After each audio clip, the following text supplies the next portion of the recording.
রবিউল আওয়াল, প্রথম বসন্ত। বসন্ত আসলে যেন সব দিকে কেমন নতুন নতুন লাগে। পৃথিবীর প্রত্যেকটি জিনিস নতুন সাজে সাজতে আরম্ভ করে। যে সমস্ত গাছ গাছালিতে পাতা ছিল না, ওই গাছ গাছালিগুলো আবার নতুন পাতা গজিয়ে যৌবন ধারণ করে। বিশ্বনবী মুহাম্মদুর রাসূলুল্লাহকে আল্লাহ এই মাসে পাঠিয়ে তামাম পৃথিবীর মানবতার জন্য একটা যৌবন উপহার দিয়েছে। নবীজিকে আল্লাহ পাঠিয়ে জানিয়েছেন, কুল বিফাদলিল্লাহি ওয়া বিরহমাতিহি ফাবিযালিকা ফালিয়াফরাহু ওয়া খায়রুম মিম্মা ইয়াজমাউন। যদিও আয়াতটা কোরআনে কারীমের দিকে ইঙ্গিত দেয়, তারপরেও কোন কোন তাফসীরে নবীজির দিকেও ইঙ্গিত আছে। আল্লাহ পাক বলেন, নবী আপনি বলুন, মানুষেরা যা পেয়ে আনন্দ করে, যা গেইন করে, যা অ্যাচিভ করে, যা অর্জন করে, যা পেয়ে মানুষ আনন্দে লাফায়, আনন্দ করে, আমি আল্লাহর কাছে এগুলো একটাও আনন্দের বিষয় না। আমার কাছে আনন্দের বিষয় হচ্ছে যারা আপনাকে পেয়েছে, আপনার আদর্শ পেয়ে যারা আনন্দ করে, এই মানুষগুলোকে বলেন তারাই আসল জিনিস পেয়েছে। সুবহানাল্লাহ। আমরা নবীর উম্মত। গতকালকে কুষ্টিয়াতে একজন বিশ্বনবী মুহাম্মদুর রাসূলুল্লাহকে গালি দিয়েছে, আমি রাতে এসে দেখলাম। প্রতিবাদ চলছে কুষ্টিয়াতে। যারা এখনো পর্যন্ত এগুলো নিয়ে মেতে আছে, থামেন না। বারবার আমরা সতর্ক করেছি, বাংলাদেশ না তামাম পৃথিবীর তুলনায় মুসলমানদের কাছে মুহাম্মদুর রাসূলুল্লাহর ইজ্জত, সম্মান, মর্যাদা অনেক বেশি। এজন্য যারা এগুলো করেন, পাগলামি বন্ধ করে। মানুষকে আইন হাতে তুলে নিতে বাধ্য করবেন না। যে কয় প্রকার মানুষকে মেরে ফেলা জায়েজ আছে, তার ভেতরে বিশ্ব নবীকে যারা অপমান করে, সাতেমে রাসূল নবীকে যারা গালি দেয়, এদেরকে মেরে ফেললেও কোনো অপরাধ নেই। এই সমস্ত কাজে আপনারা চড়াবেন না। আমরা নিজেরা আইন হাতে তুলে নিতে চাই না। বর্তমান বাংলাদেশে যে আইন আছে, এই আইন দিয়েই যদি বিচার হয়, তারপরও আপনি কিন্তু ছাড় পাবেন। অন্য জায়গায় পাগলামি করছেন পরে। নবীজির বিষয়ে কোনো আপোষ নেই। মুহাম্মদুর রাসূলুল্লাহ, আমরা এমনি নামাজ পড়তে না পারি, সিয়াম করতে না পারি, কিন্তু মুহাম্মদুর রাসূলুল্লাহর মর্যাদা আমাদের জীবনের চাইতেও বেশি। লা ইউমিনু আহাদুকুম হাত্তা আকুনা আহাব্বা ইলাইহি মিন ওয়ালিদিহি ওয়া ওয়ালাদিহি ওয়ান নাসি আজমাইন।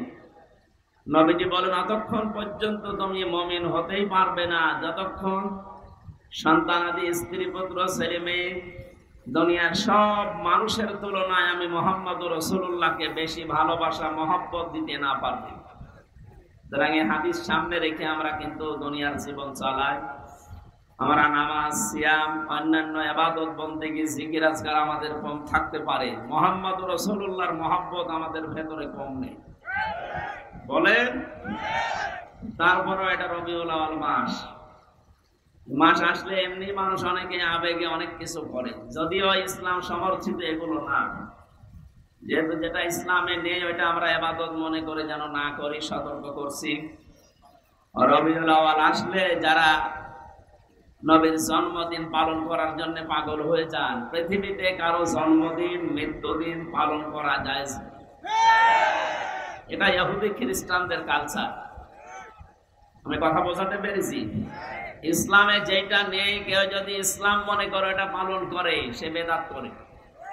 আর যারা বেদাত করে, সে যত জ্ঞানী মানুষ হোক ও গোমরাহ। আর যারা গোমরাহি অবলম্বন করে, আল্লাহ তাদেরকে জাহান্নামের পথে দিয়ে দেবে। এজন্য আমরা যেহেতু সচেতন মানুষ, জীবন চলে যাবে, তারপরও ইসলামে আমরা যেন কিছু না ঢোকায়। যতটুকু ভালোবাসা, মহব্বত সাহাবায়ে কেরাম দিয়েছেন, তামাম রংপুর না, তামাম পৃথিবীর মানুষ মিলে একজন সাহাবীর ভালোবাসা নবীকে দিতে পারবো আমরা? ওনারা যা করেছে, ওনারা আমাদের আদর্শ, মডেল, নমুনা। ওইটা দেখে দেখে আমরা বিশ্ব নবীর মহব্বত, ভালোবাসা চালাবো ইনশাআল্লাহ। রবিউল আওয়ালে যারা শুধু জন্মদিন পালন করার জন্য এই যে 63 দিন অনুষ্ঠান চলছে, কোথায় পেয়েছেন এগুলো? যদিও আপনাদের রংপুর, রাজশাহী এই সমস্ত বিভাগে এগুলো কম, এই চট্টগ্রাম, সিলেটে, আরে বাবা কি মহব্বতে দেন। অথচ পৃথিবীতে প্রমাণ সিরাতের যত গ্রন্থ আছে প্রায় 27টার উপরে, প্রায় গ্রন্থগুলো আমি দেখেছি কোন জায়গায় নবীজির জন্ম নিয়ে সাহাবায়ে কেরাম এবং তার বংশের লোকেরা এইরকম অনুষ্ঠান বানিয়ে আনন্দ করেছে আমরা পাই না। হ্যাঁ, দুইজন চাচা আনন্দ করেছিল, একজন আবু লাহাব আর একজন আবু তালেব। এই দুইজনেই নবীর জন্মে খুব খুশি ছিল, কিন্তু নবীর আদর্শে তারা খুশি ছিল না। এক কথা বুঝতেছেন? এই দুইজন নবীর চাচায় আদর্শ পেয়ে তারা খুশি না, কিন্তু তারা নবীর জন্মে খুশি।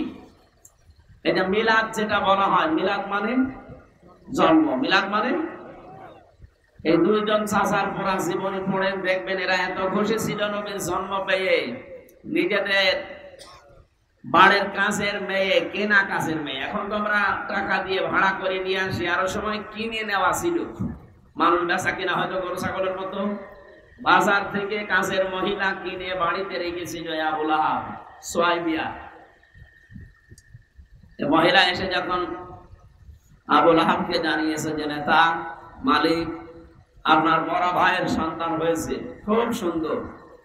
এই লোকটা এত বেশি খুশি আবেগে আনন্দে এই দুই আঙ্গুল দিয়ে বলেছিল যা করে আমি আজাদ করে দিলাম। আল্লাহ খুশি হয়েছিলেন এই কাজটায়, কারণ নবীজির জন্য দুনিয়াতে কেউ কিছু করলে আল্লাহ এটা নষ্ট করে না, তার যদি ঈমান নাও থাকে। কথা বুঝতেছে? পৃথিবীর এটা প্রমাণ আছে যে নবীর জন্য যা সে করবে ওইটা আল্লাহ ফেরত দেয় না, কারণ আল্লাহ নিজে মুহাম্মদুর রাসূলুল্লাহ আশিক। সুবহানাল্লাহ বলতে পারেন না? এই যে বালাগুল উলা বিকামালিহি আমরা পড়ি অনেকে। শেখ সাদী রহমাতুল্লাহ আলাইহি 120 বছর দুনিয়ায় বেঁচে ছিলেন। তিনি 30 বছর এই পৃথিবীতে লেখাপড়া করেছিলেন, 30টা বছর। জন্মের পর থেকে 30 বছর পর্যন্ত একাধারে তিনি লেখাপড়ায় কাটিয়েছেন, পড়াশোনা। বাকি 30 বছর তিনি শুধু ভ্রমণ করেছিলেন তামাম দুনিয়া। বাকি 30 বছর তিনি 2টা কিতাব লিখেছিলেন, একটা গরিষ্ঠা আর একটা বস্তা। এই 2টা কিতাবের ভেতরে শেষের 30 বছর চিন্তা করলেন জীবনে বহু কিছু লিখেছি, মুহাম্মদুর রাসূলুল্লাহকে নিয়ে আমি কিছু লিখতে পারি। মানে যখন একটা কবিতা লিখছিলেন রাতের বেলা, বালাগাল উলা বিকামালিহি কাশাফাত দুজা বিজামালিহি হাসানাত জামিউ খিসালিহি। এ পর্যন্ত লেখার পরে তার কলম বন্ধ হয়ে গেছে। তাহাজ্জুদের নামাজ আদায় করে সাই নামাজে তিনি ঘুমিয়ে গেলেন। স্বপ্নের ভেতরে মুহাম্মদুর রাসূলুল্লাহ এসে ডাক দিয়ে বলেন, সাদি চিন্তা কিসের? এখানে একটা মাসলা বের হয়, আপনারা শুনতেছি? এই যে এত বড় একজন বুজুর্গ মানুষ শেখ সাদী রহমাতুল্লাহ আলাইহি, নাম শুনেননি? উনি নবীজিকে তাহাজ্জুদের নামাজের নামাজের পাটিতে ঘুমন্ত অবস্থায় স্বপ্ন দেখেছি। কি অবস্থায় বলেন? পৃথিবীর এই চর্মচক দিয়ে নবীজিকে জেগে থাকা অবস্থায় দেখা সম্ভব না, কিন্তু আজ 2-3 দিন একটা বিষয় নিয়ে বিতর্ক চলছে। বাংলাদেশের একজন নাম করা আলেম ছিলেন, কিন্তু বাতিলের পাঁচাটা গোলাম, ফরিদউদ্দিন মাসুদ। এই লোকটা আকীদা পেশ করেছে যে আমি জীবিত অবস্থায় রাসূলকে দেখেছি। আউযুবিল্লাহ। এটা কোনো মুমিনের আকীদা নয়, এটা ভ্রান্ত আকীদায় আছে। ও যদি তাওবা না করে ও মুশরিক। কথা বলছেন না? হযরত শেখ সাদী ঘুমের ভেতরে তিনি বললেন, হে রাসূল, আমার চিন্তার বিষয়ে জীবনে বহু কিছু লিখেছি, কোনোদিন আমার কলম থেমে যায়নি। আজকে আপনাকে আমি লিখতে গিয়ে 3য় লাইনে আমার কলম থেমে গিয়েছে, আর মনে আসে না যে কি লিখবো, মিলাতে পারি না। নবীজি স্বপ্নের ভেতরে ডাক দিলেন, সাদী কলমটা হাতে নাও, আর আমি যা বলি এটা লিখে নাও। বলো তো কি কি লিখেছিলে তুমি? হযরত শেখ সাদী ঘুমের ভেতরে নবীজিকে শোনালেন, বালাগাল উলা বিকামালিহি কাশাফাত দুজা বিজামালিহি হাসনাত জামিউ খিসালিহি। নবীজি বললেন, লেখো সাল্লু আলাইহি ওয়া আলিহি, বলে বলেন মারহাবা।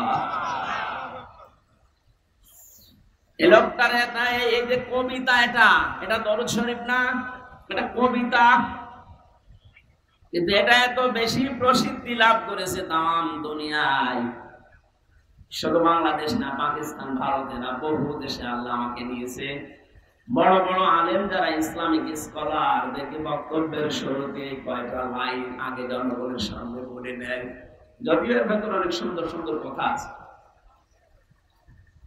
এই লোকটার 120 বছরের জীবনের মাত্র এই একটা লাইন আল্লাহ পাক এত বেশি পছন্দ করেছিলেন নবীজির কারণে।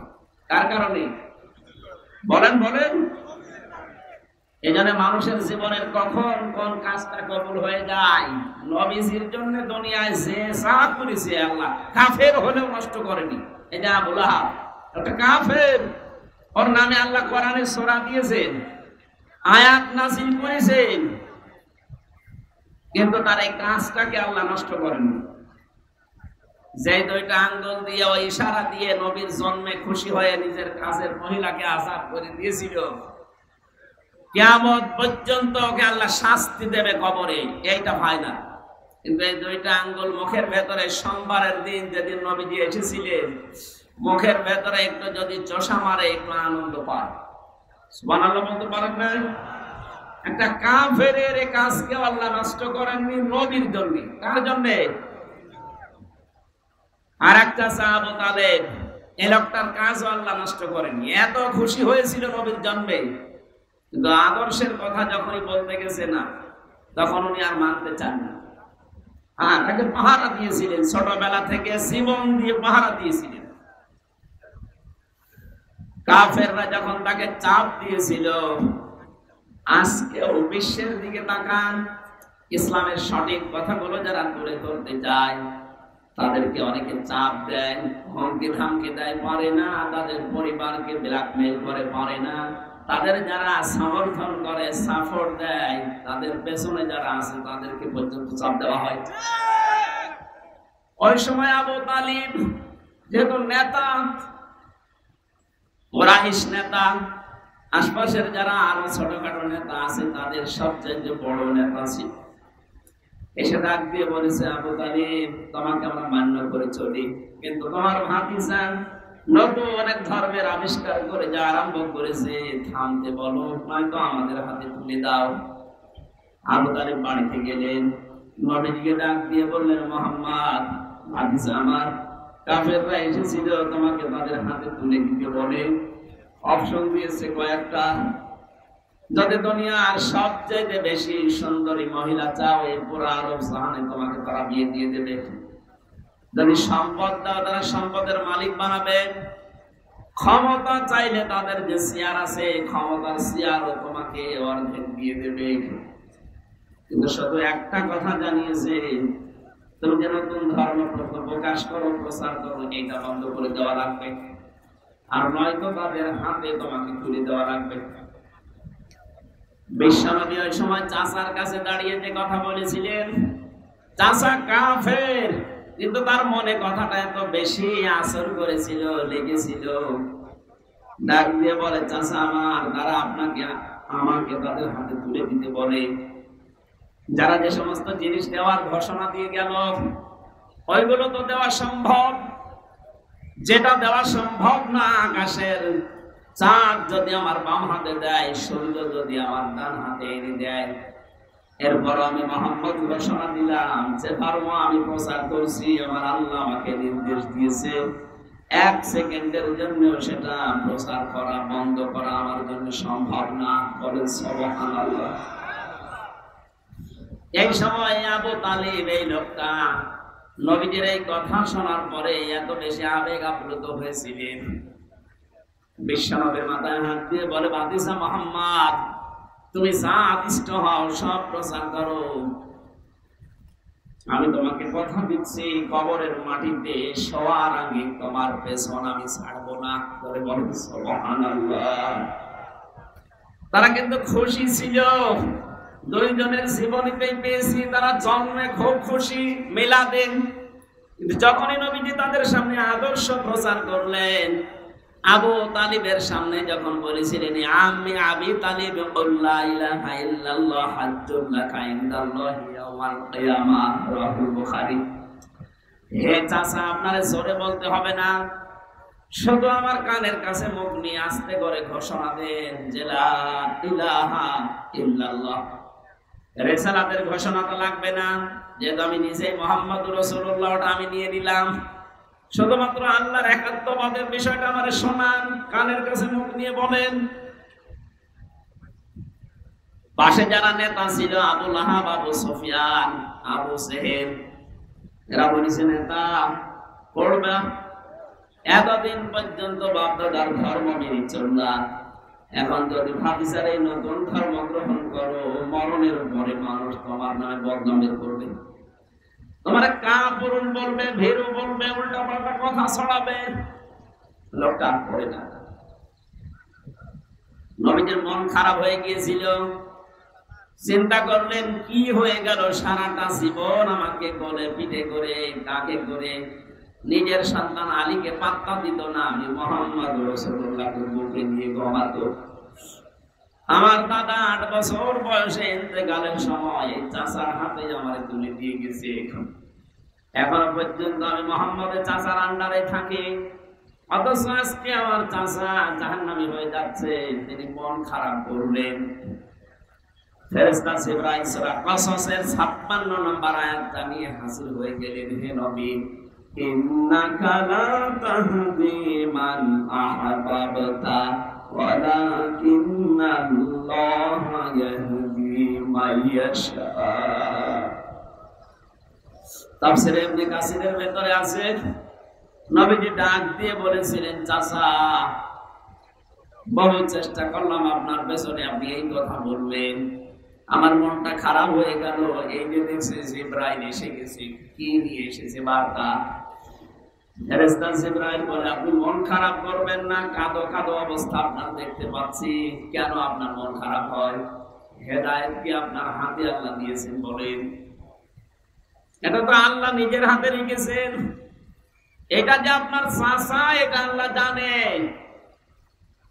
সারা জীবন আপনাকে কোলে নিয়ে, কাকে নিয়ে, পিঠে নিয়ে, বুকে নিয়ে মানুষ করেছে, খাওয়া দাওয়া দিয়েছে, আল্লাহ দেখেছে।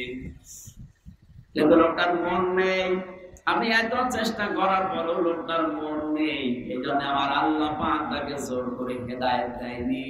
কারণ হেদায়েত কে পাবে এটা আপনার চাইতে আল্লাহ ভালো জানেন। বলেন সুবহানাল্লাহ।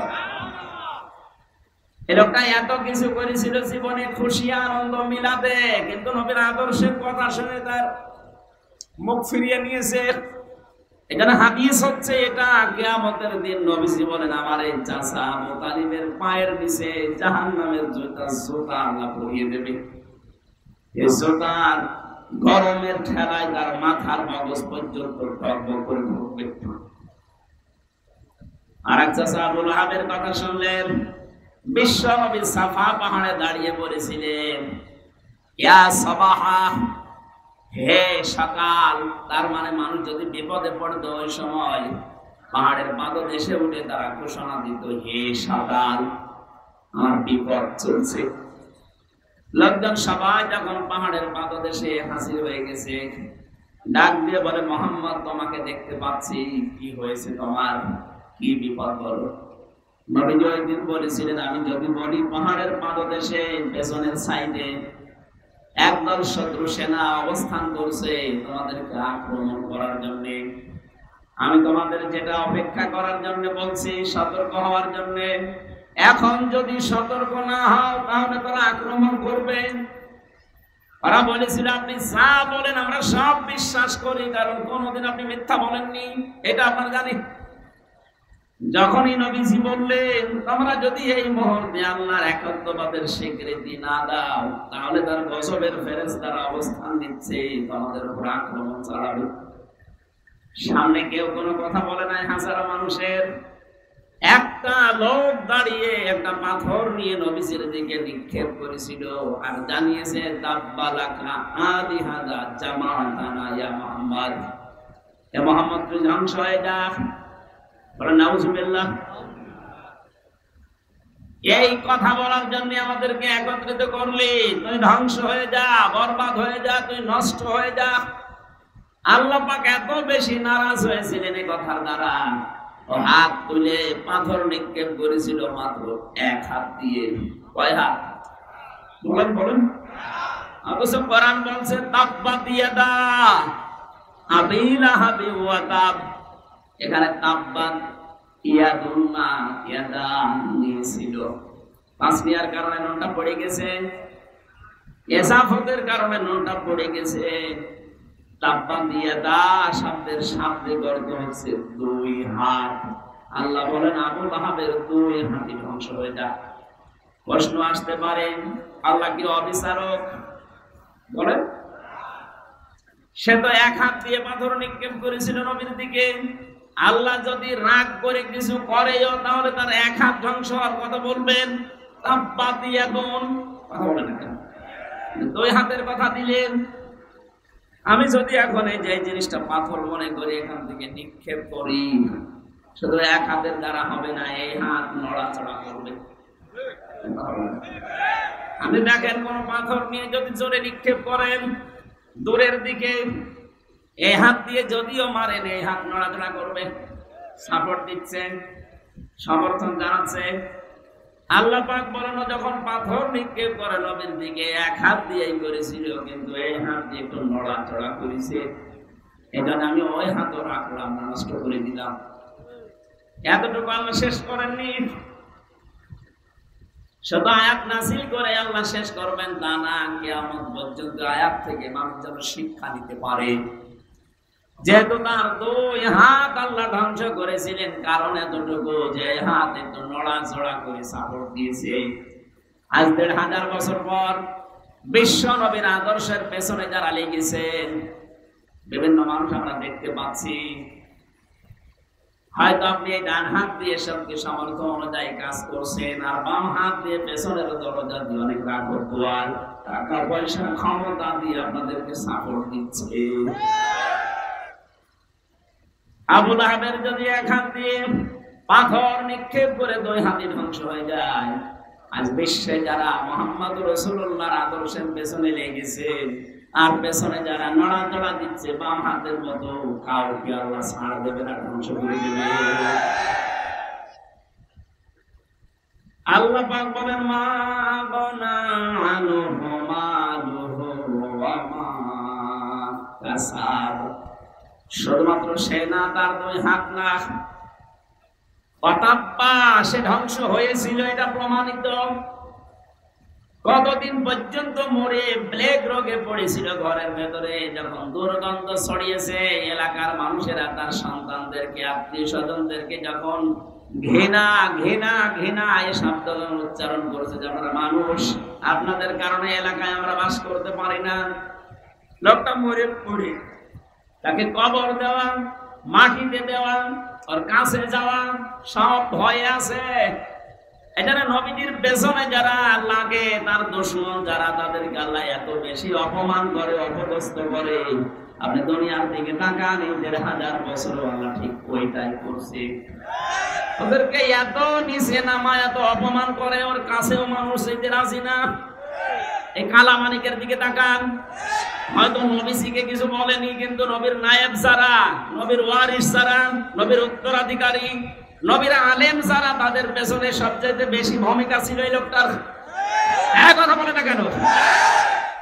এবং হাসানুল হক ইনুর, রাশেদ খান মেননের, এই শয়তানরা আর যাই করুক, আলেমদের পেছনে লাগার এক নাম্বার উস্তাদ ছিল।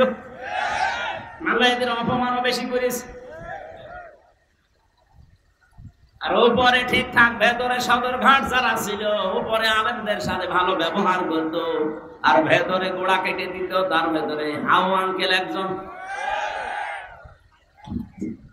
ছোট হুজুর যে পিসকে হুজুর, ওইটা আমার সাথে ছিল ছেলে, ও আমারে বলছিল হামজা ভাই, এই হাউ আঙ্কেল উপরে উপরে আমরা দেখি অনেক ভালো মানুষ, ব্যবহার ভালো করতো। রিমান্ডে আমারে যখন নিয়েছে, হাতির ছিলে রাত 12:30টার সময় আমার নিয়ে গেল। দুই দিকে রাস্তা ব্লক করা, 12:30 একটাই। আমার পুরো পোশাক খুলেছে, হাতে আমার সিগারেট লাগিয়েছে, আর একটা অর্ধ উলঙ্গ মেয়ে লোক কোথা থেকে যেন নিয়ে এসে আমার পাশে দাঁড় করিয়ে ছবি তুলছে। যারা যারা আছে আমার সামনে, পুলিশের কনস্টেবল এসআই যারা, ওরা বলছে এটা সকালবেলা ইন্টারনেটে দিয়ে দেব, মানুষকে জানবে দেশের মানুষের হুজুর কত খারাপ। এত অসহায় মনে হচ্ছিল নিজেকে। এমনিতে তো আমি ছোট মানুষ ওদের তুলনায়, আমার বয়স বেশি কিন্তু আমি তো সাইজে ছোট। যে মেয়ে লোককে নিয়ে এসেছে তার মাথা পর্যন্ত আমি এত লম্বা মেয়ে লোক, আর আমি তো মাত্র 2 হাতের বেশি না, আমারই মাথা পর্যন্ত। একে সাইকে ডাক দিয়ে বললাম, ভাই আপনারা যা করছেন এটা কি হারুন সাহেব জানেন? জানে না মানে? উনি তো করাচ্ছেন। অথচ তার আগের দিনও রিমান্ডে এত ভালো আচরণ আমার সাথে করে গেল। মাওলানা সাইদি সাহেব, মাওলানা মামুনুল হক এবং কি আমির হামজা, এই সমস্ত নাম নিয়ে বেশ ভালো ভালো কথা বলছিল করার জন্য। অথচ আজকে নাকি আচরণগুলো সব তার নির্দেশে হচ্ছে। চোখের পানি ফেলে দিয়ে বললাম, মাবুদ আমি আর যাই হয়ে তোমার নবীর ওয়ারিস। আজকে যা করলো তুমি তো দেখলে, কালকে নাকি ওরা ইন্টারনেটে দেবে।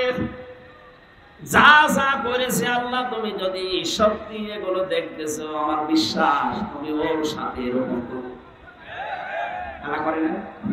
হ্যাঁ বলেন বলেন। ছোট হুজুরের হয়তো কয়েক ইঞ্চি আমি জানি না, কিন্তু এর যে 3 ইঞ্চি তাম দুনিয়া চিনি ফেলেছি। অনেক মহিলারা এখন জিকির করছে 3 ইঞ্চি 3 ইঞ্চি। মানুষ জিকির করে আল্লাহ, আর ওরা জিকির করছে 3 ইঞ্চি। আলেমদের উপরে উপরে অনেক ভালো ব্যবহার করতে দেখেছি কাউন্টার টেররিজমের রিমান্ডে, কিন্তু ভেতরে ভেতরে মানুষগুলো এত বেশি জঘন্য আচরণ করেছে, একটাকে আল্লাহ ছাড়ে নাই। আমার যে লোকটা 11 ঘন্টা টাঙিয়েছিল, ওই আসাদুজ্জামান, কাউন্টার টেররিজমের প্রধান, মানুষ নামে কলঙ্ক, একটা টাটকানির ভেজাল শয়তান। আমার কালো কাপড় দিয়ে চোখ বেঁধে নিয়ে মাটির নিচে নিয়ে মানুষকে বলতো পিটা। অথচ নিজের কামরায় যখন নিয়ে যেত রাতে, তখন তার আচরণ ফেরেশতার মতো। পরবর্তীতে কনস্টেবল যারা, এসআই যারা, ওদের জিজ্ঞাসা করতাম, ভাই এই এই যে আচরণ গুলো করলো, উনি জানে না। জানে না মানে? উনি তো করাচ্ছে। আমার মোবাইলটা 3 বছর পরে আদালত ফেরত দিয়েছে কয়েকদিন আগে। আমার মামলা সব খারিজ হয়ে গেছে, ওই দিন ফ্ল্যাশ মেরে সব নষ্ট করে দিয়েছে। এমন কোনো কিছু নেই যে ওরা দেখে না, যা ছিল। এমনকি সে বিয়ের সময় একটা ছবি তোলা ছিল ম্যাডামের, ওই ছবিটা পর্যন্ত আমার রিমান্ডে দেখিয়ে বলছে, কে শাবনুরের ছবি না পূর্ণিমার ছবি আপনার এই মোবাইল? পূর্ণিমা করার কোথায় পাবেন? দেখি ওই ম্যাডামের বিয়ে রয়েছে, আমার ম্যাডাম। এবার আমার বলছে, হুজুর এত সুন্দর বউ পাই কি করে? দাঁড়ান, আপনার বউ তুলে নিয়ে আসছে। বলেন ওর চরিত্র কি দেখেছি? আমি আর চাই হয়, আমি নিজে আলেম দাবি করি না, কিন্তু মানুষ তো আমার আলেম বলে। এক কথা বলে না কেন? দেশের শিক্ষা ব্যবস্থা অনুযায়ী অন্তত আমার সার্টিফিকেট আছে। আমি কামেল করেছি ফেকা নিয়ে, আমি অনার্স মাস্টার্স করেছি কোরআন নিয়ে। এই হিসাবে মানুষ আমাকে এই দেশের সার্টিফিকেট অনুযায়ী আলেম বলে। নবীর ওয়ারিস আমাকে ভাবে আপনি যা করলেন জেনে শুনে, অথচ মাঝে মাঝে এসে বলতে আপনার কোনো দোষ নেই, আমরা জানি দোষ নেই, আপনি এগুলো করেন কেন? সাধারণ যেভাবে আচরণ করেন মানুষের সাথে ওইরকম করেন, জেলে দিয়ে দেন।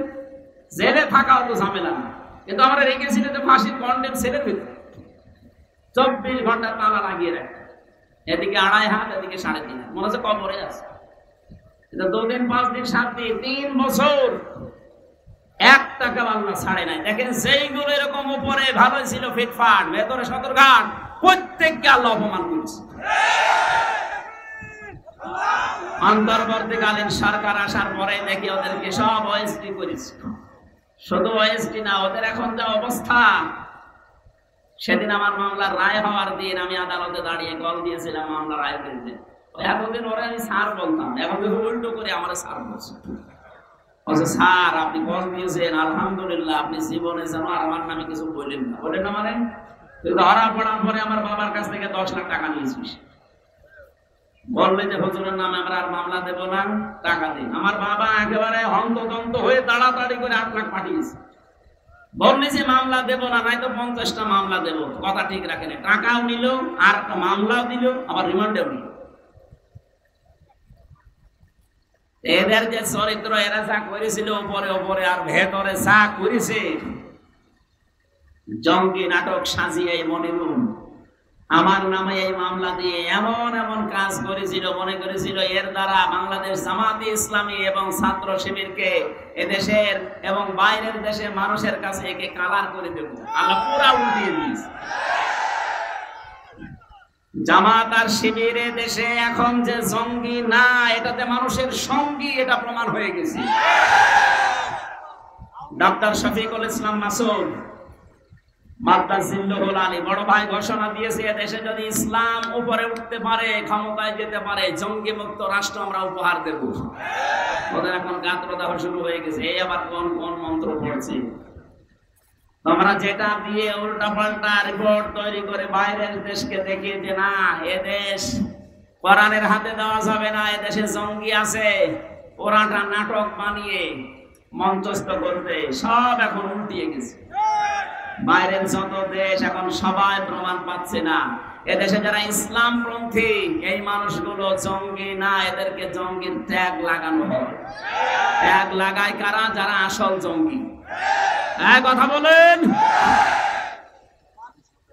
জঙ্গির নামে যে লোকটার ফাঁসি দিয়েছেন নাটক করে আব্দুর রহমান শায়েখ, এই লোকটা আপনাদের আত্মীয়, আমি নাম নিলাম না, কথা বলছেন না কেন? এজন্য আমার কথা ছিল, আপনার যে মাল সম্পদ, আপনার যে রায়, আপনার যে সমর্থন, হয়তো ডাইরেক্ট অনেকে নবীর বিরুদ্ধে, নবীর ওয়ারিসদের বিরুদ্ধে কিছু করে না, পেছনের লাইন দিয়ে অনেকে সাপোর্ট দেয়, তাদেরকেও আল্লাহ ছাড়ে নাই। কারণ এই আয়াত আল্লাহ 1500 বছর আগে দিয়েছে, কিয়ামত পর্যন্ত ছাড়বেও না। সায়াসলা নারান যাতা লাহাব, অতি শীঘ্রই আমি তাকে লেলিহান আগুনে প্রবেশ করাবো। অমরাত, তার স্ত্রীকেও, কারণ তার স্ত্রীও নবীর বিরুদ্ধে ছিল। এখান থেকে প্রমাণ হয় যে সমস্ত মেয়ে কাজ তার স্বামীরা নবীজির বিরুদ্ধে, ইসলামের বিরুদ্ধে, আর বউগুলো মেয়েগুলো ইসলামের বিরুদ্ধে অবস্থান নিয়ে স্বামীকে সাপোর্ট করছেন, তাদেরকেও স্বামীর সাথে জাহান্নামে দেওয়া হবে। এই জন্য বিবেক আপনার আছে, আমাদের গরু ছাগল না, এটা শুনছেন, পাল্টাবেন নিজেকে। আমরা আসল কথায় আসি, আমরা শুধু নবীর মিলাদে জন্মে আমরা খুশি না, আমরা নবীর আদর্শে খুশি। কারণ জন্ম নিয়ে মিলাদ নিয়ে যারাই খুশি আমরা দেখতে পাচ্ছি তারা সব জাহান্নামী। কথা বলেন ঠিক কিনা? আর দুইজন চাচার কথা জানি, একজন হামজা আর একজন আব্বাস। এই দুইজন আপন চাচা, কিন্তু তারা শুধু জন্মের সময় খুশি ছিল না, তারা খুশি ছিল, আনন্দ করেছে নবীর আদর্শ পেয়ে। এই কথা বলেন না কেন? তারা এত বেশি খুশি হয়েছিল নবীর আদর্শে, হামজা এই লোকটা তীর ধনুক চালানোর উস্তাদ ছিল। পশু পাখি শিকার করতে বের হতো। একদিন এক হরিণের পেছনে দৌড়াচ্ছে, মানুষ দেখলে তো হরিণ দৌড়ায়। হযরতে হামজা তীর নিয়ে যখনই তিনি জঙ্গলের ভেতরে এগিয়ে যাচ্ছেন, হরিণ দেখে নিজের কাছে চলে আসতেছে। কি গো আশ্চর্য, হরিণ তো দৌড়াবে আর আমার কাছে আসে। হরিণ একেবারে কাছে আসার পর ডাক দিয়ে বলে, মাবুদ, জীবনে আমার জবানটা খুলে দাও, আমি শুধু নবীর পক্ষে একটা কথা বলেছি, মনোধন্য করি। আমি আগেই বলেছিলাম নবীজির জন্য পৃথিবীতে যে যা করেছে একটাও আল্লাহ নষ্ট করেনি, একটাকেও আল্লাহ পাক না দিয়ে পারেননি। হরিণ যখনই বলেছে আমি নবীর পক্ষে একটু কথা বলতে চাই, আল্লাহ তার জবান খুলে দিয়েছেন। মানুষের মতো এসে বলে, হামজা, তুমি আমাকে শিকার করার জন্য পেছনে দৌড়াচ্ছিলে, অথচ আমি নিজে শিকার হওয়ার জন্য তোমার হাতে ধরা দিচ্ছি, কারণ আছে। আমি একটা কথা বলতে চাই, আমাকে শিকার করে জবাই করে রান্না করে খেয়ে ফেলো, কোনো অসুবিধা নেই। আমার দুইটা বাচ্চা পর্যন্ত কাঁদছে, তাদেরকেও দরকার হয় সাথে নিয়ে আসি। কিন্তু তোমার এতিম ভাতিজা ভাই নেই, তার একটা সন্তান আব্দুল্লাহর ছেলে মোহাম্মদ। এদেশের নেতা যাকে তোমরা মনে করো আবু জেহেল, রক্তাক্ত করে কাবার পাশে ফেলে রেখে দিয়েছে। আমি তোমার কাছে জানতে চাই এর কোন প্রতিবাদ তোমার জানা আছে কিনা, তুমি কিছু করতে চাও? মনের দুঃখ নিয়ে, ভারাক্রান্ত মন নিয়ে এই হরিণের বাচ্চা দুটোকে ছেড়ে দিয়ে বাড়িতে আসলেন। স্ত্রী কাঁদতেছে, ডাক দিয়ে বলে, বৌমার কাঁদো কেন? বলে, কাঁদি আমার তো ছেলে মেয়ে নেই। আমি কাঁদি এই কারণে, তোমার ভাইয়ের ছেলে মোহাম্মদ এতিম মানুষ, তারে আজকে আবু জেহেল মারধর করে কাবার পাশে রক্তাক্ত করে ফেলে রেখেছে। কিছু করবা কিনা? যদি কিছু না করো আমি তোমার জন্য রান্না বাড়া সব বন্ধ করে দিলাম। নবীজির চাচি হযরতে হামজার স্ত্রীর এই কথাটাকে আল্লাহ ফেলে দেয়নি। সিরাত ইবনে হিশামের ভেতরে আল্লাহ পাক তাকে চিরন্তন করে দিয়েছেন। বলেন সুবহানাল্লাহ। দৌড় দিয়ে ওই ধনুক নিয়ে চলে গেলেন। আবু জেহেল কয়েকজন সাঙ্গ পাঙ্গ নিয়ে মিটিং করছিল যে আজকে মোহাম্মদকে জনমের পিটানো পিটিয়েছি। তীর ধনুক নিয়ে বললে, কেন তুমি আমার ভাতিজাকে মারলে? এই বলেই বললেন আঘাত। ফিনকি দিয়ে আবু জেহেলের মাথা থেকে রক্ত বের হওয়া আরম্ভ হয়ে গেছে। ডাক দিয়ে বললেন, দেখো আমার ভাই বেঁচে নেই, কিন্তু আমি হামজা এখনো পর্যন্ত জীবিত আছি। আমি তার ধর্ম মানি না, তার যে নিজের নতুন ধর্মের দিন এটা আমি মানি না, বিশ্বাসও করি না। কিন্তু আমি বেঁচে থাকা অবস্থায় আমার ভাতিজার দিকে যেন কোনোদিন ধরে না তাকাতে দেখি। যখন দিচ্ছিল আশপাশের সাঙ্গ পাঙ্গ তারা ডাক দিয়ে বলে, নেতা শুধু অর্ডার দেন, হামজাকে আমরা শুয়ে দেই। আবু জেহেল বলেছে, দেখো ও যখন কথা বলছিল আমার মনে হচ্ছে ওর দুই পাশে দুইটা বাঘ দাঁড়িয়ে আছে। সিরাত ইবনে হিশামে লেখা আছে এই দুইটা বাঘের আকৃতি তাকে আল্লাহ দেখিয়েছিলেন শুধু নবীর পক্ষে হযরত হামজা থাকার কারণে। বাড়িতে গেলেন, যাবার পথে হযরত মুহাম্মদ রাসূলুল্লাহ কাঁধ হয়ে পড়ে আছে পাহাড়ের পাদদেশে। মাথাটা তার উপরে নিলেন, ডাক দিয়ে বললেন, ভাতিজা তোমাকে যে আঘাত করেছিল এই মুহূর্তে তাকে আমি আঘাত করে রক্তাক্ত করে ফেলে রেখেছি, তুমি খুশি হয়েছো? নবীজি এবার চোখ তুলে তাকালেন, বললেন, চাচা আপনি এসেছেন, আমার শত্রুকে আপনি ওই পরিমাণে মার দিয়েছেন, আপনি আমাকে বলেন খুশি আছো কিনা? না, আমি খুশি হইনি। হযরত হামজা ওই সময় বলেছিল, ভাতিজা কি করলে তুমি খুশি হবে তাই বলো, আমি আজ তাই করব। নবীজি বললেন, চাচা সত্যি আপনি আমাকে খুশি দেখতে চান, আনন্দিত চান? বলে, হ্যাঁ চাই, বলো। আপনি আবু জেহেল সহ তামাম পৃথিবীর সবাইকে যদি মারধর করেন আমাকে খুশি পাবেন না। আমি খুশি হব তখন যখন আপনি আমার এই আদর্শটা মেনে পড়বেন। লা ইলাহা ইল্লাল্লাহ মুহাম্মাদুর রাসূলুল্লাহ।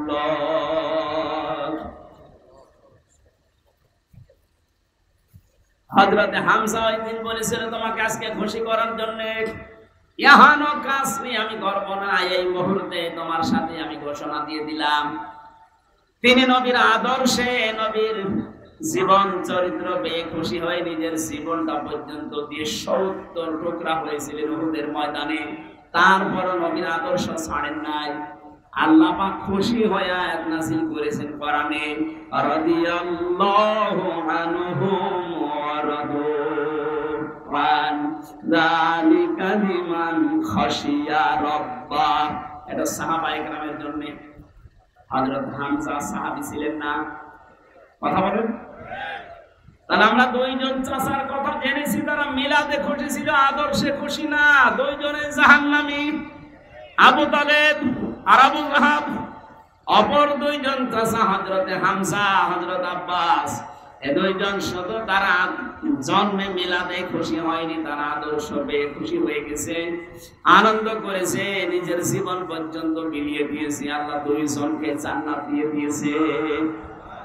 আজকে রবিউল আউয়াল মাসে আমরা সিদ্ধান্ত নিতে চাই, বিশ্ব নবী মুহাম্মদ রাসূলুল্লাহ শুধু মিলাদ পড়ে খেজুরি জিলাপিকে আমরা শেষ করব না।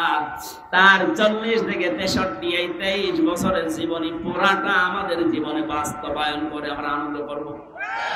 হ্যাঁ, রাজি আছেন আপনারা? আল্লাহ মাহফিল সাকসেস করুন, বলেন আমিন। আজকে তেলাওয়াত করেছে সূরা কাসাস 85 নম্বর একটা আয়াত। এটা বিশ্বনবী মুহাম্মদ রাসূলুল্লাহর সাথে রিলেটেড, এইজন্য এটা পড়লাম। কাসাস মানে ঘটনা সমূহ। কাসাস মানে কি? আল্লাহ রাব্বুল আলামিন বলেন, ইন্নাল্লাযী ফারাদা আলাইকাল কুরআনা লারাদ্দুকা ইলা মাআদ। নবীজিকে আল্লাহ জানাচ্ছেন, হে নবী, অবশ্যই আল্লাহ পাক আপনার উপরে কোরআনের আইন মানা ফরজ করে দিয়েছেন। এখান থেকে মাসলা বের হয়, এটা কিছু তো নবীজির জন্য। কোরআনের যে আইনগুলো আছে 500 আইন আছে। কয়টা? বলেন বলেন। এই 500 আইন মানা নবীজির জন্য শুধু ফরজ। এর ব্যাখ্যা করতে গিয়ে সূরা যুখরুফের 42 নম্বর আয়াতে আল্লাহ জানিয়েছেন, وَإِنَّهُ لَذِكْرٌ لَكَ وَلِقَوْمِكَ وَسَوْفَ تُسْأَلُونَ। হে নবী, আপনাকে আর আপনার উম্মত বলে দাবি করবে, তাদেরকে আমি কিন্তু কিয়ামতের দিনে এই প্রশ্নটা প্রথম করব যে আমার কোরআনের আইন মানা হয়েছে কিনা। তাহলে কোরআনের আইন মানা এটা ফরজ, নামাজের মতো, সিয়ামের মতো। কথা বলেন না কেন? যেটা ফরজ কাজ, ফারাজুন শব্দ আল্লাহ নিজে দিলেন কোরআনে। ইন্নাল্লাযী ফারাদা, আল্লাহ কিন্তু কাঁটা বাঁধেননি যে লিখে দিলাম, না, ফারাজ আমি ফরজ করে দিলাম। আলাইকাল কুরআনা, আপনার প্রতি আমার কোরআনের যে নিয়ম নীতিগুলো নাযিল হয়, এটা ব্যক্তি, পরিবার, সমাজ আর রাষ্ট্রে মানা এটা ফরজ। এটা কি? 96% মুসলমান আমরা এই দেশে বাস করি। কোরআনে কারীমের প্রচার করো, এই যে শব্দটা আল্লাহ পাক বলেন কোরআন প্রচার করো। ওয়াদাক্কির ফাইন্নায যিকরা তানফাউল মুমিনিন। হে নবী, আপনি কোরআনের আলোচনা করেন, কোরআন প্রচার করেন, এটা মুমিন যারা তাদের উপকার হবে। এই বিধানটা কার? আরো জোরে বলেন। অথচ 15.5 বছর এ কোরআন প্রচার করো, এ আদেশ মানতে গিয়ে এ মোস্তফা সাহেবের মতো মানুষেরা বহু মানুষের সাথে বার্গেন করা লেগেছে। আমি তো রংপুরে জেল থেকে বের হওয়ার পরে কয়েকটা অনুষ্ঠানে এসেছিলাম। ওই আগস্টের 5 তারিখে এনে একজন মেয়র রানিং তখন, তারপরও যারা দায়িত্বে ছিল ওই সমস্ত মানুষের সাথে বার্গেনিং করা লেগেছে 96% মুসলমানের দেশে। কেন আমি কোরআন প্রচারের এই অনুষ্ঠানে বাধা দেবেন বলেন? ওরা জবাব দিতে পারেনি। এই যে সাক্ষী বসে আছে, জিজ্ঞাসা করেন, পুলিশ কমিশনারের কাছে পর্যন্ত ওনার বার্গেনিং করা লেগেছে। অথচ কোরআন প্রচার করা এই নির্দেশ আল্লাহর, এই আইন কার? বলেন বলেন। এই আইনটা মানা তো তার জন্য ফরজ ছিল, কিন্তু নিজের চেয়ার ঠিক রাখতে গিয়ে, জালেমের তোষামত করতে গিয়ে, জালেমের স্বপ্ন পূরণ করতে গিয়ে তারা কোরআনে পর্যন্ত বাধা দিয়েছে। আল্লাহ পুরাটা উল্টিয়ে দিয়েছে আজ।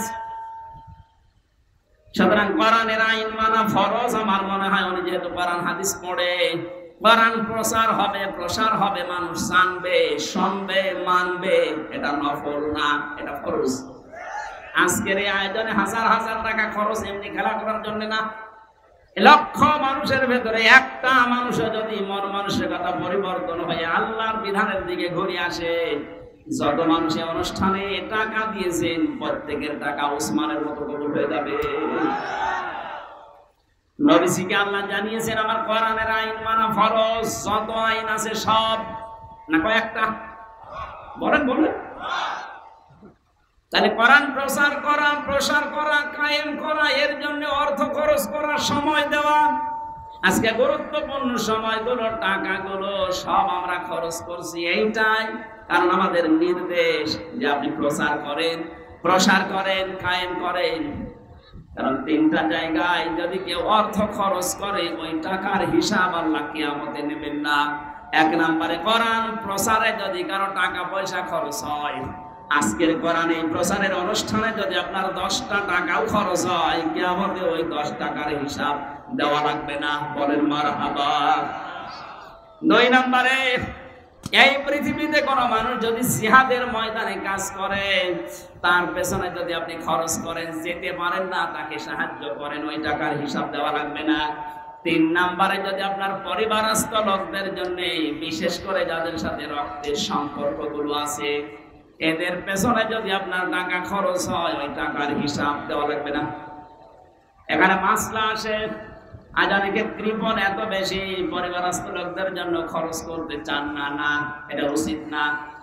আপনার টাকার যখন হিসাব দেওয়া লাগবে না, তখন পরিবারস্থ লোকদের বিনোদন দেওয়ার জন্য বিশাল টেলিভিশন কিনে দেবেন। শরীয়তের ভেতর থেকে যতটুকু বিনোদন দেওয়া যায়, অতটুকুর জন্য যদি আপনি তার জন্য টাকা খরচ করেন, এটা মনে করেন ওয়াইফাই লাইন নিয়েছেন, ইন্টারনেট, প্রতি মাসে 1000 টাকা বিল দেওয়া লাগে।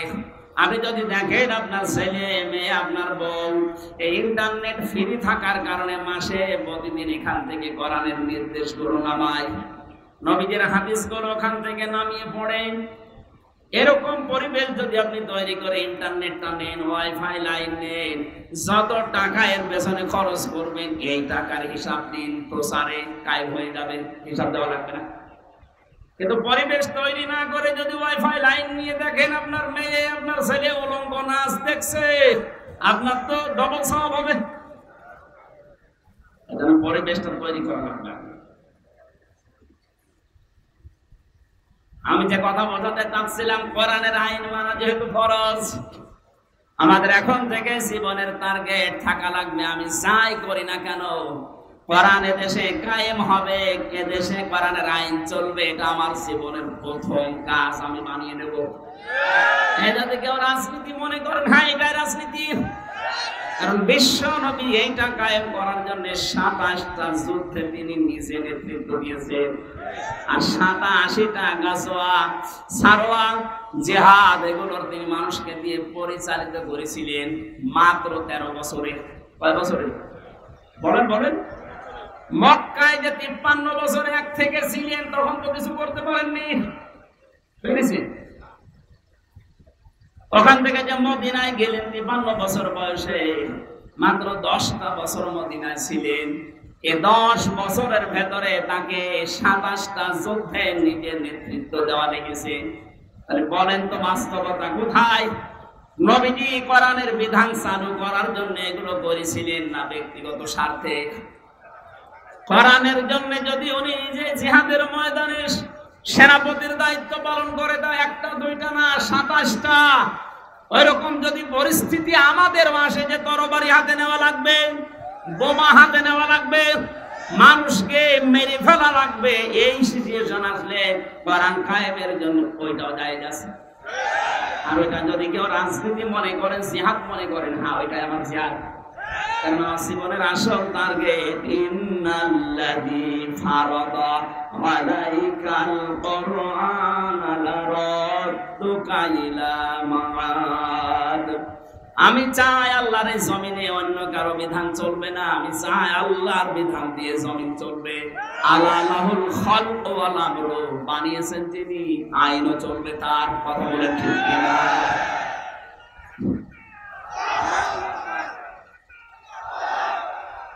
এবার আসেন দ্বিতীয় শব্দে, রাদ্দুকা।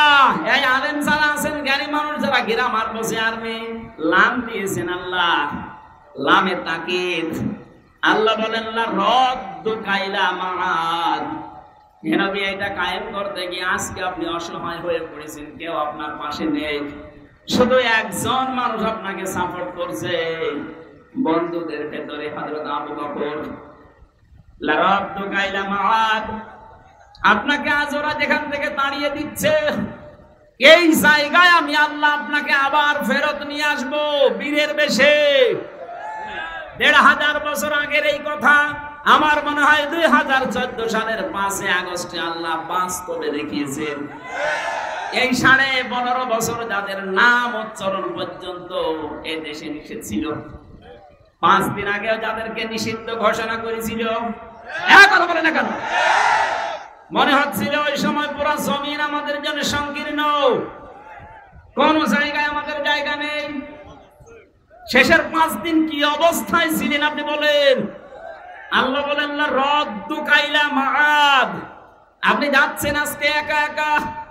নবীজি ওখান থেকে বের হলেন, বাড়ি থেকে বের হয়ে তিনি আবু বকরের বাড়িতে গিয়ে ডাকলেন আবু বকর। সঙ্গে সঙ্গে হযরত আবু বকর একটা টোপলা মাথায় নিয়ে দাঁড়িয়ে। নবীজি বলেছিলেন তুমি কি ঘুমিয়েছিলে না? একটা ডাক দিলাম তাও আস্তে করে চলে আসলে মানে। হযরতে আবু বকর বলেছিলেন হে রাসূল, 6 মাস আগে আপনি শুধু ইঙ্গিত দিয়েছিলেন যে হিজরত করা লাগতে পারে, তোমাকে সাথে নিতে পারি, আমাকে নেবেন, আপনি বলেননি নিতে পারি।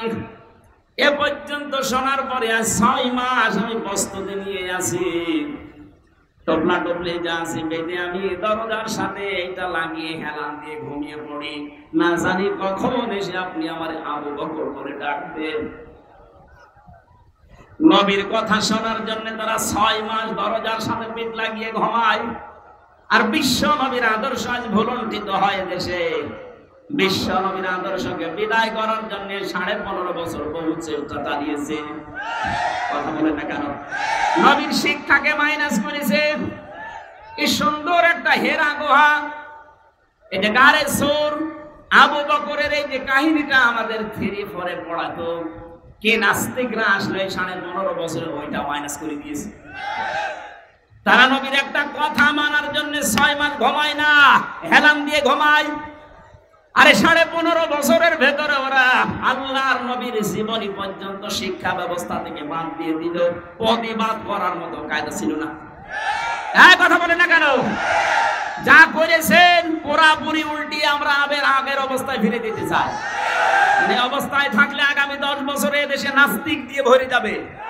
ওরা যে সিস্টেম চালু করে গেছে, এজন্য আমার মনে হয় বাংলাদেশে ইসলামপন্থী মানুষ এখন যারা আছে সবচেয়ে বেশি ঘৃণা করে এই নওফেলকে। এটা একটা টাটকা নির্ভেজাল শয়তান ছিল।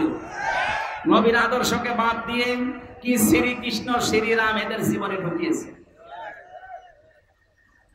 আপনি ঠকান, শ্রীকৃষ্ণ শ্রীরাম নিষেধ করছে না। হিন্দু যারা আছে দেশে 4 ভাগ, তাদের শিক্ষা যেটা আছে তাদের ভেতরে দেন। আমরা 96 ভাগ মুসলমান, আমরা আদর্শ পড়তে চাই মুহাম্মদুর রাসূলুল্লাহ। কারো বাবার আদর্শ আমরা পড়তে চাই না। মানুষের জীবনী পড়ে আমাদের জীবন পরিবর্তন হবে না, হবে একজনের জীবনীতে, তার নাম মুহাম্মদুর রাসূলুল্লাহ। এর আগে যে মহিলা ছিল প্রজাপতি মহিলা, নাম দিয়েছিল প্রজাপতি মন্ত্রী। পররাষ্ট্রমন্ত্রীর দায়িত্বে যখন ছিল শুধু ঘুরে বেড়াত, কোনো কাজ নেই। আজকে শুনলাম আরো 5 দিন রিমান্ডে টিম দেওয়া দরকার সমস্ত মানুষ। মানুষ নামে কলঙ্ক, আমাদের একেবারে মাথা ভেঙে দিয়েছে। জাতির শিক্ষা ব্যবস্থা পুরো ধ্বংস করে দিয়েছে। আহ্বান জানাবো ধর্ম মন্ত্রণালয়ের যিনি দায়িত্বে আছেন উপদেষ্টা হিসাবে ডক্টর আফাম খালিদ স্যার, খুব তাড়াতাড়ি আমাদের আগের অবস্থাগুলো, আমাদের নবীর জীবনীকে আবার সন্নিবেশিত করা হোক। আমাদের জীবন অবশ্যই এই রবিউল আউয়াল মাসের দাবি, এটা আমাদের জীবন পাল্টাবে। কারণ নবীজির জীবনী দেখে দেখে যদি সাহাবায়ে কেরাম নিজের ধর্ম ছেড়ে দিতে পারে, নবীর আদর্শ পড়লে আমাদের জীবন পাতা পাল্টাবে না? বলেন, আমরা আশা করছি পাল্টাবে। বিশ্বনবী তাকে নিয়ে চলে গেলেন গারে সোর, যেটা বলা হয়। আমি নিজে উঠেছি, 3.5 ঘন্টা লেগেছে আমার মতো যুবক মানুষের।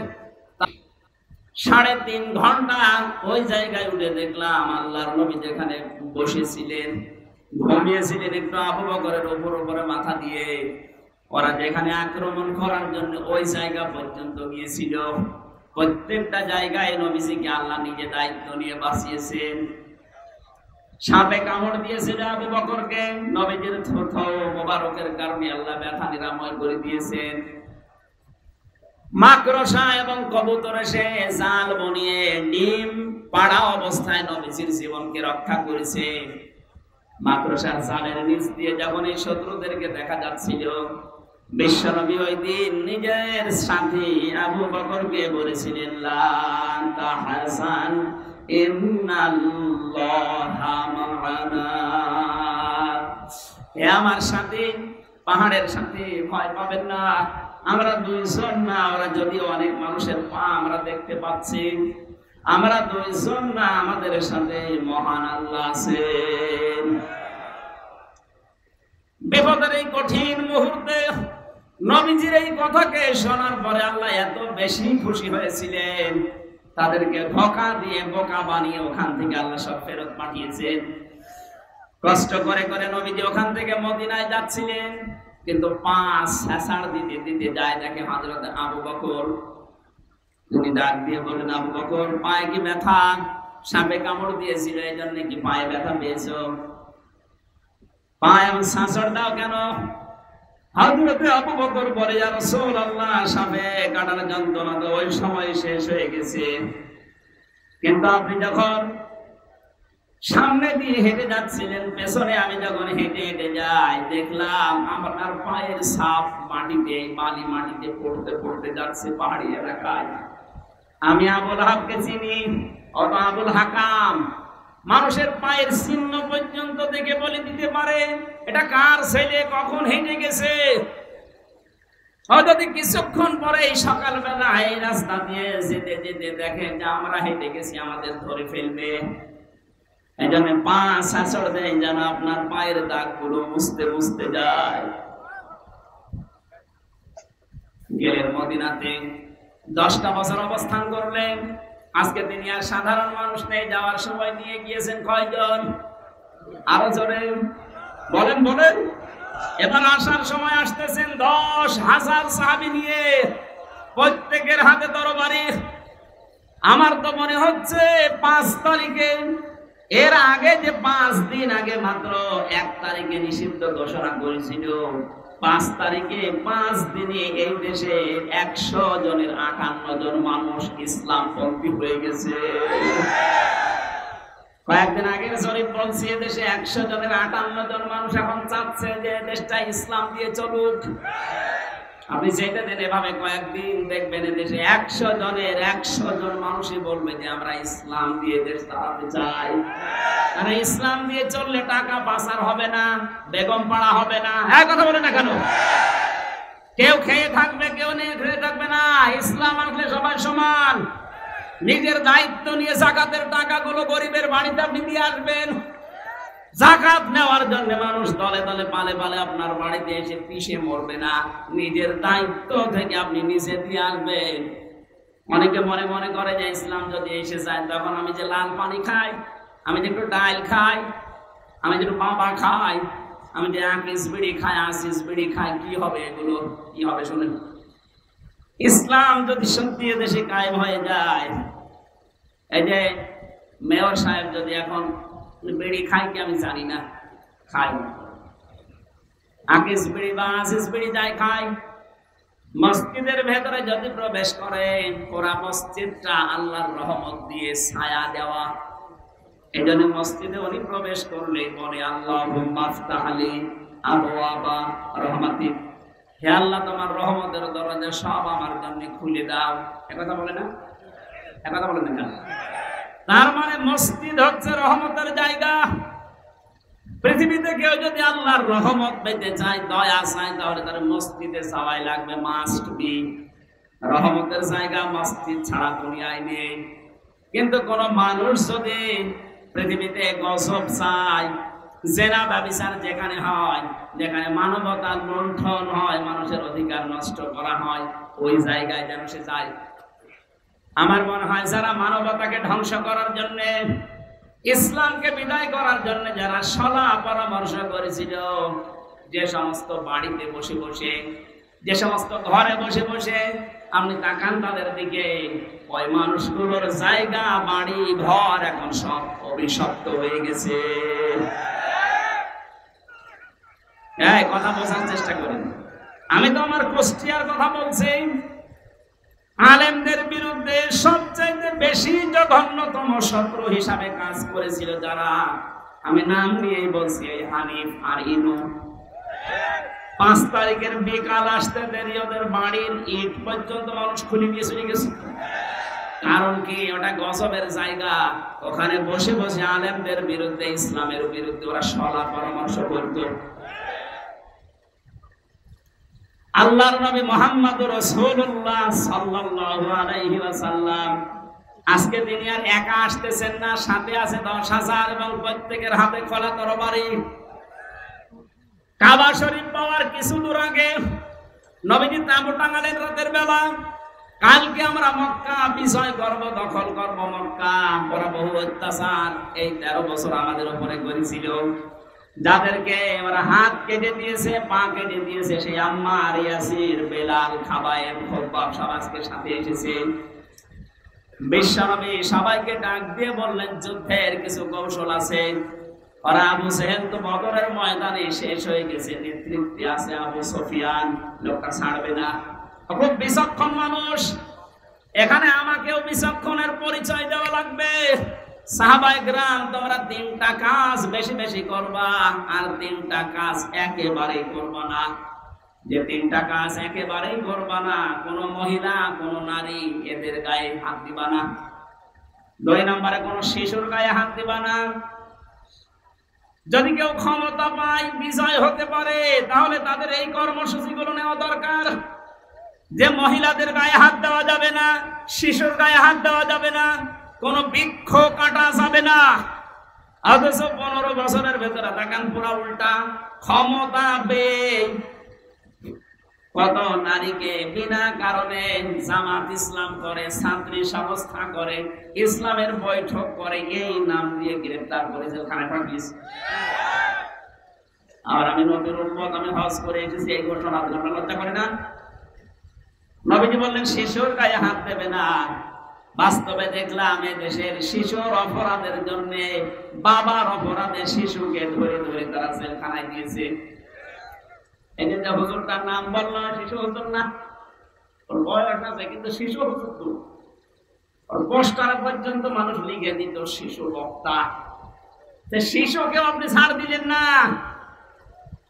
এই আপনার ক্ষমতা পাওয়ার কারসাজি। নবীজি বললেন আমার বিজয়ের 2য় শর্ত, করবা না শিশুর গায়ে হাত দিবা না, বৃক্ষ কাটবা না। তাকান, এই 15.5 বছরের রাস্তার পাশে কত পুরাতন পুরাতন গাছ ছিল, সব সাবাড় করে ফেলেছে। নবীজি বলেছিলেন 3টা কাজ বেশি বেশি করবা। 1 নম্বরে তোমরা পায়খানা বানাবা কম, আর রান্না করার চুলা বানাবা বেশি। আর আমার শত্রু আবু সুফিয়ানের বাড়িতে কেউ যদি অবস্থান নেয়, তাকে কিছু বলবো না। আবু সুফিয়ান এই রাতে এশার নামাজের পরে 8টা-10টার দিকে তার গোয়েন্দা বিভাগের যারা গুপ্তচর আছে 4 জনকে পাঠিয়ে দিলেন, যাও, শুনেছি আব্দুল্লাহর তিন ছেলে মোহাম্মদ আজকে আসতেছে মক্কা বিজয় করার জন্য। তাবু টাঙিয়েছে মক্কার অদূরে, দেখো তো কয়জন মানুষ সাথে নিয়েছে। আল্লাহর নবী জানিয়েছিলেন চোলা রান্না করার চোলা বানাবা বেশি বেশি করে। একজন মানুষ চোলা বানাও 10টা করে, তাহলে 10,000 মানুষ চোলা হবে কত বলেন? ওরা এশার নামাজের পরে যে শুধু চোলা গুনতেছে, রান্না তো হচ্ছে, তাদের ভেতরে যাই থাক। চোলা গুনতে গুনতে ওদের রাত গভীর হয়ে গেছে। ফেরত যে বলেন নেতা, মানুষ কত আছে জানি না, চোলা যত চোলা গুনি শেষ করতে পারেনি। ধমক দিয়ে বলে তোদের পাঠালাম মানুষ গণনা করতে, তোরা গণনা করলে চোলা হবে না, তোদের দিয়ে আরেক দলকে ফজরের পরে পাঠালেন, যাও। রাতের বেলা হয়তো ওরা টের পায়নি, দেখতে পায়নি, এখন একটু ফর্সা হচ্ছে, এই সময় যাও। নবীজি বলেছিলেন তোমরা পায়খানা বানাবে কম, মানুষ 10,000, পায়খানা 10টা। এরাতে যেহেতু সবার এই কাছে যাওয়া লাগে, সকালবেলা ওরা এসে থাকে এক একটা পায়খানার সামনে প্রায় 600-700-1000 মানুষ দাঁড়িয়ে। চিন্তা করছে তাবুর ভেতরে লোক আছে কিনা জানি না, কিন্তু পায়খানার সামনে অবস্থা কি। কয়েকটা লাইন তুলতেছে, 3-4 হাজার গণনা করে বলছে দরকার নেই। ডাক দিয়ে বলে কি অবস্থা, মানুষ কত আছে জানি না, এক একটা পায়খানার সামনে মানুষ কত আছে লাইন গণনা করে শেষ করতে পারেনি। আবু সুফিয়ান রাগান্বিত হয়ে বলে, বেটা বেয়াদব লোক, পাঠালাম কি আর করিস কি, তোদের দিয়ে হবে না, আমি নিজেই যাবো আজ। নিজেই সকালবেলা গেছে। নবীজি ফজরের নামাজ আদায় করার পর তিনি যেহেতু এখন প্রস্তুতি নেবেন, আর খালি হাতে প্রস্তুতি নেওয়া জায়েজ নেই। আজ আমরা অনেকে শুধু তসবিহ নিয়ে পড়ে আছি। হ্যাঁ, কথা বলেন না কেন? এই রাতে তো আপনি 13 তারিখে মার খেয়েছেন, 13 সালে। যদি ওই সময় শুধু তসবিহ না নিয়ে তসবির সাথে আরো কিছু নিতেন, মারতে আসলে আরো ওদের 10টা মারলে 5টা পড়তো। নিজে পাহাড়ের পাদদেশে দাঁড়িয়ে দৃশ্য দেখেন, নবীজি 10,000 সাহাবীকে তরবারি দিয়ে দাঁড় করিয়ে রেখেছে। সূর্যের আলো লাগতেছে, চিক চিক করে আলো জ্বলে। মনের অজান্তে কথা তার মুখ দিয়ে বের হয়ে গেছে, আহ কি সুন্দর দৃশ্য লাগছে। গিয়েছে একজন, সাথে নিয়ে আজকে এসেছে হাজার হাজার মানুষ নিয়ে। পেছনে তাকিয়ে দেখেন নবীর আপন চাচা হযরত আব্বাস ডাক দিয়ে বলে, আব্বাস তাকাও তোমার ভাতিজার দিকে। আজকের এই দৃশ্য দেখে মনে হচ্ছে তোমার ভাতিজা বিশাল বাদশা হয়ে গেছে। হযরত আব্বাস বলছে, আবু সুফিয়ান তোমার চোখ তোমাকে ধোঁকা দিচ্ছে। ভালো করে চোখ মোচন করে আবার খুলে দেখো, এর নাম বাদশাহী না, এর নাম নবুয়ত। এর নাম যদি বাদশাহী হতো তাহলে আজকে তোমার আবু সুফিয়ানের কল্লাটা মাথার উপরে থাকতো না, এ ঘাট থেকে আলাদা হয়ে যেত। তরবারি দেখতে পাচ্ছ ঠিক, কিন্তু এর নাম বাদশাহী না, এর নাম নবুয়ত। আমার মনে হয় 1500 বছর পর 5 তারিখের মে মাসে, আগস্ট মাসের পরে যা দৃশ্য আমরা অন্যান্য দলের পক্ষ থেকে পেয়েছিলাম, যে যেখানে পারে অনেকে লুটপাট আরম্ভ করেছিল, চাঁদাবাজি আরম্ভ করেছিল, একটা মানুষকে দেখলাম তিনি সবচেয়ে বেশি নির্যাতিত হয়েছিলেন এই 15.5 বছরে। তার তো ক্ষমতা ছিল, তার লক্ষ লক্ষ মানুষ ছিল দেশে। তিনি ঘোষণা দিলেন, না আজকের এই দিনে আমি কাউকে কিছু বলবো না, সবাইকে সাধারণ ক্ষমা ঘোষণা করে দিলাম। আমি শুধু বলার জন্য বলছি তা না, বাস্তবের সাথে মিলে যাচ্ছে তাই বলছি। ওনার আদর্শটা রাসূলের কাছ থেকে নেওয়া, কথা বলে ঠিক কিনা? সব কসুর পাতার মতো কাঁপছিল। নবীজি বললেন, লা তাসরিবা আলাইকুমুল ইয়াউম, কোনো ভয় নেই, চিন্তা নেই। আমার ভাই ইউসুফ যেভাবে মাফ করে দিয়েছিল, আজকে তোমাদের প্রতি আমার কোনো ক্ষোভ নেই, অনুরাগ নেই, সব আমি আল্লাহর জন্য তোমাদেরকে মাফ করে দিলাম। আজকে এই দৃশ্যটা আরম্ভ হয়েছে আগস্টের 5 তারিখ থেকে। এজন্য 1 মাস আর 16 দিনে এদেশের 35 জন মানুষ চাইতো ইসলাম কায়েম হোক। গত বর্ষ দিনের রিপোর্ট, এদেশে এখন 100 জনের 58 জন মানুষ চাচ্ছে ইসলাম এদেশে চলে আসুক। শুধুমাত্র এই উদারতার কারণে আল্লাহ জানিয়েছিলেন, নবী আপনাকে আমি দিচ্ছি ঠিক, আবু বকরকে সাথে নিয়ে যান, ফেরত আসবেন, আমি গ্যারান্টি দিলাম, একা একা না, আপনি বিজয় বেশে ফেরত আসবেন। আল্লাহ পাক নবীর রিসালাতের রবিউল আউয়াল মাসে তার চরিত্র থেকে যে কথাগুলো আমরা শুনেছি, বাস্তবে যেহেতু মিলে যাচ্ছে অনেকের জীবনের সাথে, বাকিটা তিনি কোরআন দিয়ে পুরো আরব জাহান চালিয়েছেন। ওইটা আমরা পুরো বাংলাদেশকে দেখতে চাই। বলেন আমিন।